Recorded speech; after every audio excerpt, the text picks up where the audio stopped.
Shalom, selamat pagi Bapak Ibu Saudara yang dikasihi Tuhan Yesus Kristus dimanapun berada. Kami sangat bersyukur dan berterima kasih atas kesetiaan Anda mendengarkan Renungan Ceria GKSBS. Tema renungan kita hari ini adalah menjadi arif bijaksana.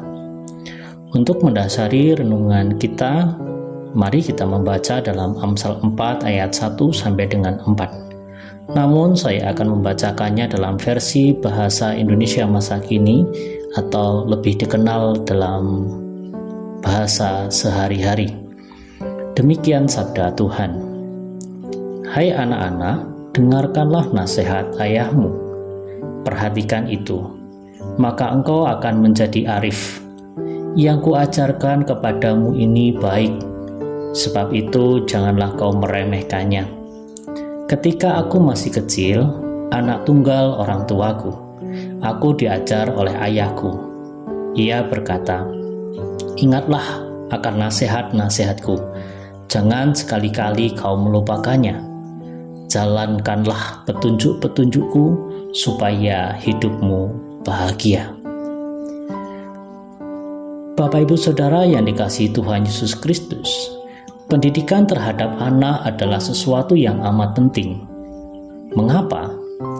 Sebab ketika masih kanak-kanak adalah masa keemasan untuk menanamkan nilai-nilai kehidupan yang benar dan seturut dengan kehendak Allah. Maka tidak salah, pada zaman Perjanjian Lama, pengajaran tentang kitab suci pun telah diajarkan sejak kecil.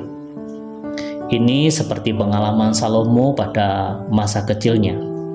Ia terlahir sebagai anak Raja Daud. Ini adalah sebuah hal yang istimewa baginya. Namun bagi Salomo, bukan soal dia lahir menjadi anaknya siapa, tetapi tentang nasihat dan pengajaran dari ayahnya, itulah yang dia banggakan dan dia amalkan. Rupanya, pendidikan dari ayahnya menghantarkan dirinya pada sebuah pengalaman spiritual yang memberikan sentuhan pada batinnya. Ini adalah pengalaman yang membuat dirinya memiliki ketaatan kepada Allah, sama seperti ayahnya Daud. Bapak Ibu Saudara yang dikasihi Tuhan Yesus Kristus, ketika hal-hal yang berkenaan dengan Allah harus diajarkan, maka ketetapan demi ketetapan itu harus diajarkan dengan telaten. Perlu diajarkan berulang-ulang.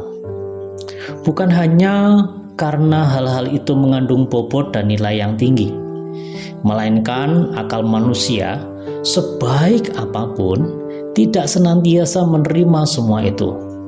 Malah yang seringkali terjadi adanya prasangka buruk tentang ajaran tersebut, yang kemudian dilakukan bukan menerima, menyimpan dalam hati lalu melakukannya, melainkan meninggalkan ajaran tersebut dan mencari sesuatu yang lain yang dianggap lebih menyenangkan. Kita perlu jujur mengakui sebagai manusia memang memiliki kecenderungan untuk tidak taat kepada Allah karena manusia telah jatuh dalam dosa. Untuk itu, mengajarkan berulang-ulang adalah bagian dari proses belajar yang dilakukan sepanjang hayat, supaya ketetapan-ketetapan Allah bukan dipelajari hanya sekedarnya saja, tetapi sungguh-sungguh menghadirkan sebuah pengalaman iman. Bapak Ibu Saudara yang dikasihi Tuhan Yesus Kristus, oleh karena itu dalam bacaan kita, Salomo menekankan hal-hal yang sama yang telah ditekankan pada pasal-pasal sebelumnya. Salomo melihat pentingnya pendidikan kepada anak-anak. Pada pasal yang keempat dibuka dengan perkataan, dengarkanlah hai anak-anak, versi terjemahan baru, dan hai anak-anak dengarkanlah nasihat ayahmu, dalam versi bahasa Indonesia masa kini atau bahasa sehari-hari. Dalam pasal ini, konsen Salomo jelas mengarah pada pendidikan terhadap anak-anak. Dia menyadari anak-anak adalah generasi penerus yang perlu mendapatkan pembinaan dan pendampingan supaya kelak di masa depan akan menerima kebahagiaan. Maksud Salomo, anak-anak bukan hanya sekedar mendengar, namun dapat mengamalkan dalam kehidupan sehari-hari. Ada sebuah ketaatan dan kepatuhan yang dikerjakan oleh anak-anak tersebut. Di balik itu semua, orang tua pun tidak sekedar memberikan nasihat, namun jauh daripada itu adalah memberikan teladan kepada anak-anaknya.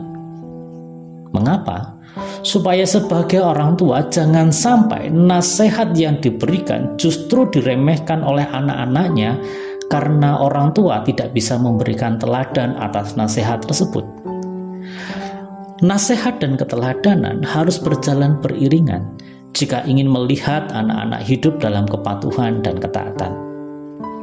Perlu kita ingat bahwa ketaatan akan ketetapan-ketetapan Allah memberikan dampak dalam kehidupan sehari-hari untuk membentuk karakter anak-anak supaya menjadi rajin, tekun, dan ulet dalam menempuh pendidikan sekuler.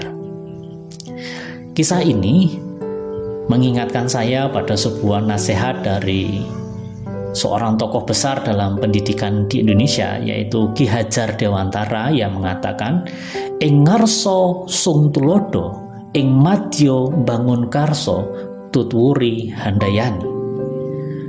Di depan memberikan teladan, di tengah memberikan semangat, dan di belakang memberikan dukungan. Kira-kira begitu artinya. Dari hal ini kita bisa belajar bahwa menjadi orang tua hendaknya memberikan suri tauladan kepada anak-anaknya.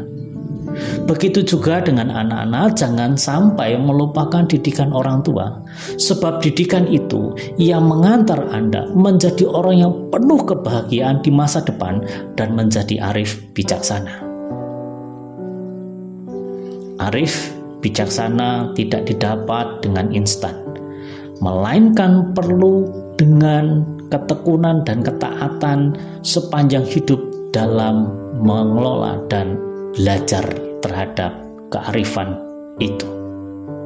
Kiranya penyertaan Roh Kudus memampukan kita menjadi orang yang arif bijaksana dan semakin hari semakin serupa dengan Kristus.